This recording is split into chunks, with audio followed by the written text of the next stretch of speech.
दोस्तों, अब से लगभग 8 महीने पहले की यह बात है। दरअसल उत्तर प्रदेश का एक प्रयागराज का रहने वाला एक बुजुर्ग व्यक्ति होता है और वह बुजुर्ग व्यक्ति प्रॉपर्टी डीलर का काम करता है और वह तंत्र मंत्र विद्या करने वाले एक व्यक्ति होता है कौसंबी का। और उस व्यक्ति से वह मिलता है। वह कहता है कि साहब, मेरी एक बेटी थी जो 2023 में जान दे दी और 2024 में मेरे एक बेटा था, उसने जान दे दी। और तब से ये गए हैं। तब से न तो मेरा कोई काम चल रहा है, अच्छा से बिजनेस चल रहा है, और न ही मेरा किसी काम में कोई मन न लग रहा है। अगर कोई रास्ता है आपके पास तो मुझे बता दीजिए। फिर उस तांत्रिक ने कहा कि आप परेशान मत होइए, बिल्कुल भी, मैं आपके लिए कोई ना कोई रास्ता जरूर निकालता हूँ। फिर उस तांत्रिक ने कुछ अपनी तंत्र विद्या के माध्यम से खोजने की कोशिश की। उसने बताया, और उस तांत्रिक ने जो बताया वह वाकई में बहुत ही खौफनाक बताया।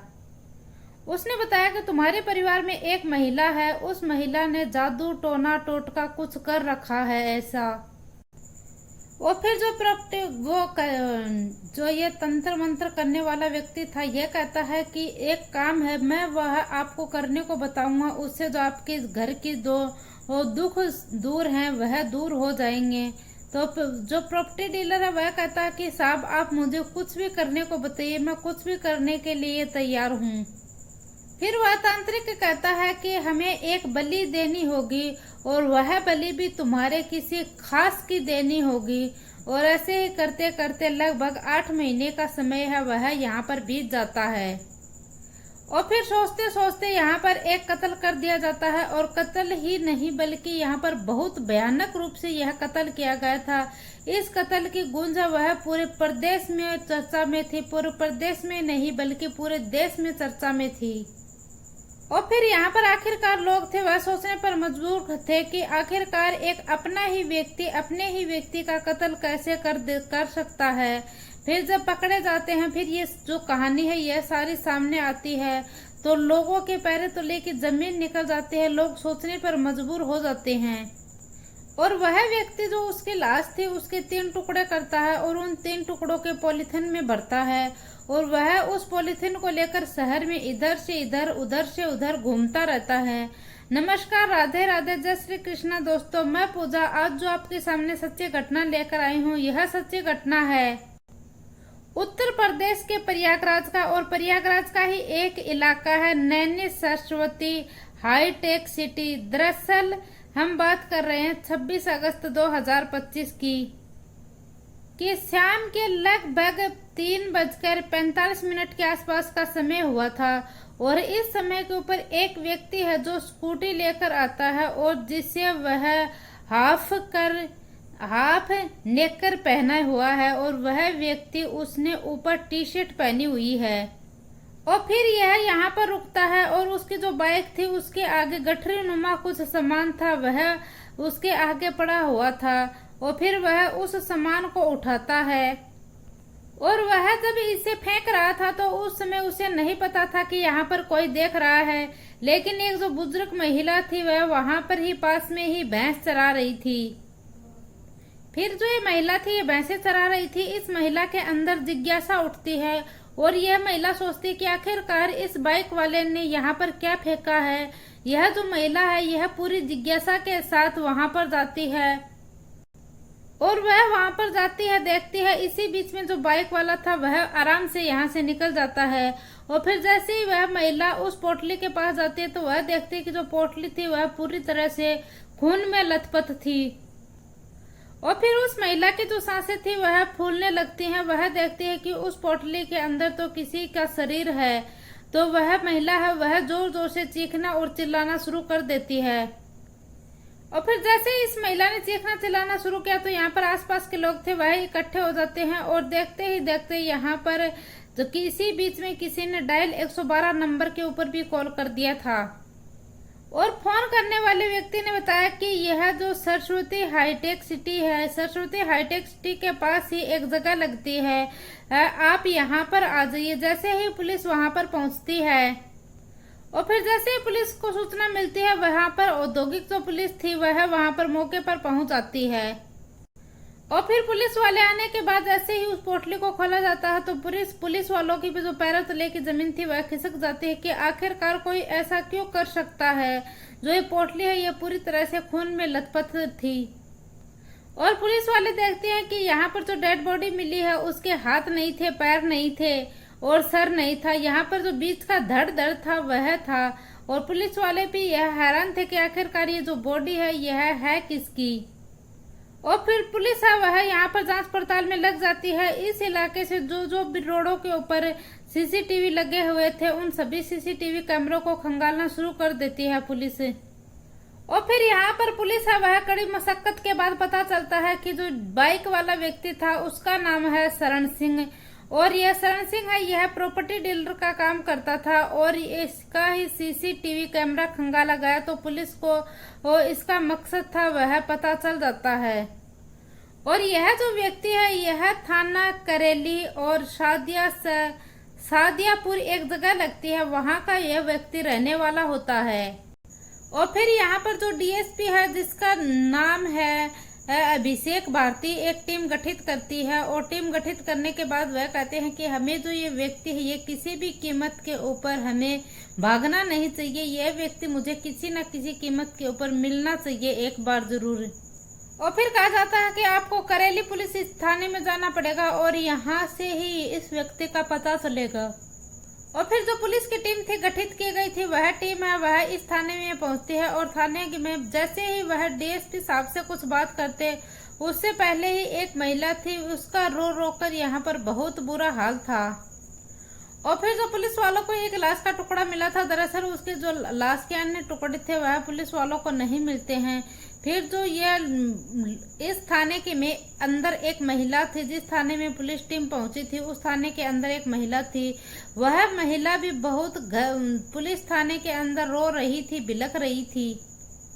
और यह महिला है यह पुलिस थाने में गुहार लगाती है। वह कहती है कि साहब, रोते हुए बिलखते हुए कहता है कि साहब मेरा एक लड़का है, 17 साल की उसकी उम्र है, नाम उसका पीयूष है उर्फ यश है और यह 11वीं कक्षा का छात्र था। दरअसल सुबह वह स्कूल में गया था लेकिन वह अभी तक घर पर वापस नहीं लौट कर आया है। फिर वह महिला कहती है कि साहब मेरा बच्चा जब शाम तक थोड़ी देर लेट हो गया तो मैंने स्कूल में बात की, स्कूल के स्टाफ से पूछा तो फिर यहाँ पर स्कूल के अंदर भी हड़कंप मच जाता है। और फिर जैसे ही ये महिला स्कूल के अंदर पहुंचती है तो स्कूल के अंदर बताया जाता है कि जो तुम्हारा लड़का था वह आज स्कूल के अंदर आया ही नहीं था। फिर ये महिला है यह भी सोचती है कि मेरा बेटा तो हर रोज स्कूल में जाता है, आखिरकार ऐसा आज क्यों हुआ कि जिससे कि मेरा बेटा स्कूल के अंदर ही नहीं आया।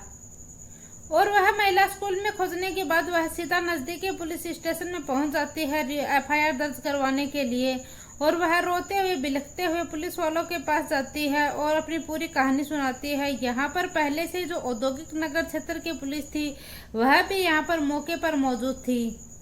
और फिर वहाँ की पुलिस पूछती है उस पुलिस से कि आखिरकार तुम यहाँ पर क्यों आए, तो वह पुलिस कहती है ऐसे ऐसे बताते हैं कि एक शरण सिंह का नाम का व्यक्ति है जो कि प्रॉपर्टी डीलर का काम करता है और मैं उससे छुपकर यहाँ से भाग रहा हूँ। और फिर जब आखिरकार पुलिस पता करती है तो पता चलता है कि जो ये शरण सिंह व्यक्ति है यह सैदपुर क्षेत्र में बरखंडी एक जगह लगती है और वहाँ पर महादेव मंदिर के रोड के ऊपर सरपंतों की एक जगह लगती है, वहाँ पर यह व्यक्ति शरण सिंह को यहाँ से गिरफ्तार कर लिया जाता है। पुलिस इस व्यक्ति से बोल रही थी कि तुमने जो वहाँ पर धड़ फेंका वह आखिरकार किस व्यक्ति का धड़ था। इसने पहले तो इधर उधर की बातें घुमाई और फिर बातें घुमाने के बाद यह व्यक्ति जब पुलिस ने इससे सख्ती से पूछताछ की तो इसने बताया कि फिर यह व्यक्ति है यह बार बार पुलिस वालों को सख्ती से पूछताछ करने के बाद भी यह व्यक्ति बार बार पुलिस वालों को वो झूठ पे झूठ बोले जा रहा था। जब फिर पुलिस वालों ने इस व्यक्ति को जो सीसीटीवी कैमरे थे वह कैमरे की जो फोटो थी वह दिखाती है, बोलती है कि देखो इस तस्वीर में तुम ही हो और तुम अपने स्कूटर के ऊपर एक भारी सी पोटली लिए हुए हो। यह पोटली इस लड़की को तुमने दे दिया है, इस पोटली को तुमने फेंक दिया है। और जब पुलिस वाले इस व्यक्ति के सामने जो सीसीटीवी फोटोज थी वह रखते हैं तो यह व्यक्ति है यह फिर टूट जाता है और फिर बताता है कि जो साल 2023 में था, जो मेरी लड़की थी मोहिनी, वह अपनी जान दे देती है, वह अपनी जिंदगी से परेशान आ जाती है और वह आखिरकार अपने प्राण त्याग देती है। हमें पता भी नहीं चलता कि उसने जो जान थी वह अपनी किस कारण दी थी। और फिर ऐसे ही करते करते साल 2024 आता है। साल 2024 में जो इसका बेटा था सागर, वह भी नदी में कूदकर अपनी जान दे देता है। फिर यह व्यक्ति इन सब बातों को लेकर अपने बेटे और बेटे की जो मौत थी, इसके बाद यह व्यक्ति, इनका सदमा था, वह बर्दाश्त नहीं कर पाता है और वह ऐसे ही दिन प्रतिदिन सदमे में जाता रहता है। और फिर ऐसे ही करता एक कौशंबी का व्यक्ति होता है जो कि तंत्र विद्या किया करता था और वह इस तांत्रिक से मिलता है। मिलने के बाद वह तांत्रिक कहता है कि मैंने तुम्हारी समस्या का हल है वह निकाल लिया है, लेकिन तुम्हें एक काम करना पड़ेगा। और यह जो तंत्र विद्या करने वाला होता है तांत्रिक, यह कहता है कि तुम्हें अपने किसी खास व्यक्ति की बलि देनी होगी। तो फिर यह व्यक्ति सोचता है कि क्यों न मैं मेरे अपने पोते की ही बलि दे दूं। और उस तांत्रिक ने भी बताया था कि जो ये लड़के की तुम जिसकी बलि दोगे, उस लड़के की दादी ने ही तुम्हारे ऊपर कुछ टोना टोटका किया था। और ऐसे ही इन लोगों ने प्लानिंग किया। प्लानिंग करते करते लगभग यहाँ पर 8 महीने का समय है वह बीत जाता है। और फिर ये जो प्रॉपर्टी डीलर व्यक्ति था, यह पहले तो इस लड़के की इन्वेस्टिगेशन करता है, क्योंकि इस लड़के का पता करता है कि कब ये स्कूल में जाता है, कब घर पर आता है, कब ट्यूशन में जाता है, कब ट्यूशन क्लास से छूटकर यह व्यक्ति घर पर आता है। ऐसे ही करते करते इस व्यक्ति का, इस लड़के का यह पूरा जो नेटवर्क था वह निकाल लेते हैं कि ये किस समय क्या करता है यह लड़का। और फिर आखिरकार 26 अगस्त 2025 को यह व्यक्ति, जो लड़का था, सुबह सुबह है यह अपने स्कूल जा रहा था। तो उसी समय जो उसका दादा था वह कहता है कि बेटे मुझे तुमसे कुछ काम था जरूरी। और फिर यहाँ पर पोता पूछता है कि आखिरकार दादोजी काम क्या है। तो फिर यह जो व्यक्ति ये पूछता है कि हमारा जो पुराना घर है उसमें चलना है। फिर यह जो व्यक्ति है इस लड़के को लेकर अपने पुराने घर में पहुंचता है और आगे आगे जो ये लड़का था यह चलता है और पीछे जो ये व्यक्ति था शरण सिंह यह चलता है। और फिर यह व्यक्ति है पीछे वाला शरण सिंह, यह एक ईंट उठाता है और ईंट उठाकर यह अपना जो पोता था उसके सर के ऊपर ताबड़तोड़ वार कर देता है और उसको बोलने का तक का यह मौका नहीं देता है। और यह उसका फिर गला दबाता है। गला तब तक दबाता है कि जब तक कि उसकी मौत ना हो जाए। और फिर यह यहाँ पर एक मंडी में जाता है और एक मंडी में जाने के बाद यह 3 यहाँ से बड़ी थैलियां लेता है। फिर यह व्यक्ति एक दुकान के ऊपर जाता है, वहां से चाकू छुरी लेता है और लेने के बाद फिर यह व्यक्ति है इस लड़के का जो इसका पोता था और यह अपने ही पोते का टुकड़ा करना शुरू कर देता है। और फिर पहले यह हाथ अलग करता है, धड़ अलग करता है, पैर अलग करता है और फिर जो ये 3 थैलियां लेकर आया था इन तीनों थैलियों के अंदर यह पैक करते हैं इसे। और इस जो डेड बॉडी थी अपने पोते की, इसने अपनी पॉलीथीन में भर दिया था। और फिर उन्हें पता चलता है कि इस समय बारिश हो रही है, तो यह दूसरी साइड जाते हैं और दूसरी साइड से दूसरे दरवाजे से निकलते हैं। फिर यह कल्याणी देवी से दरियावाद के ऊपर रोड जाती है, उस रोड के ऊपर यह एक पॉलीथीन फेंक देते हैं। और फिर ये सरस्वती हाईटेक के पास जाता है। वहां पर जाने के बाद जैसे ही यह पहले पोटली को फेंकता तो इस व्यक्ति की जो फोटो थी वह भी सीसीटीवी कैमरे के अंदर कैद हो जाती हैं। और यहाँ पर जैसे ही यह डेड बॉडी का टुकड़ा फेंक रहे थे उस समय यहाँ पर भैंस चरा रही थी एक महिला, उसकी नजर इनके ऊपर पड़ जाती है। और फिर जैसे ही महिला ने पास आकर देखा तो यह महिला ये चीखना चिल्लाना शुरू कर देती है। और फिर यह व्यक्ति है यह घर जाता है। घर जाने के बाद ये दूसरी पोटली उठाता है। दूसरी पोटली उठाकर उसको भी यह फेंकने जा रहा था, उससे पहले इस पोटली के अंदर जो उसके बाकी के जो शरीर के अंग थे जैसे कि हाथ, पैर, गर्दन यह थी। और आखिरकार यह इस पोटली को सदार कथार छानी क्षेत्र में फेंक देता है। और फिर यह तीसरी पोटली को उठाता है और इसको भी फेंकना शुरू कर देता है। और यह व्यक्ति यहाँ से दूसरी पॉलीथिन उठाकर यह इधर से उधर घूमता रहता है, लेकिन यहाँ पर किसी पुलिस वालों की इसके ऊपर नजर नहीं पड़ी है और यहाँ पर कोई भी व्यक्ति इसे नहीं देख पाता है।